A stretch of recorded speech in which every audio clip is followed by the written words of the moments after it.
How to use Google Meet to schedule a meeting. So here is a step-by-step guide on how to schedule a Google Meet meeting using both Google Calendar and directly in the Google Meet. So let's get started. First of all you have to do is open the Google Meet on your device and make sure that you are logged into your Google Meet account. Now, all you have to do is tap on the Start Meeting option available there, and there you will get to see the option like Schedule the Meeting in Google Calendar option available at the third. Now, simply tap on it.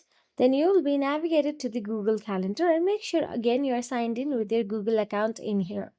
Now, add the title, colors, descriptions, change the time if you want to, change the date if you want to, and simply keep it up according to your preferences.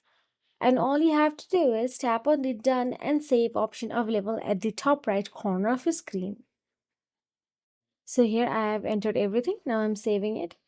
And as you can see, my Google Meet has been saved on June 12th. So if you found this video helpful, please like, share and subscribe our channel, and thank you so much for watching.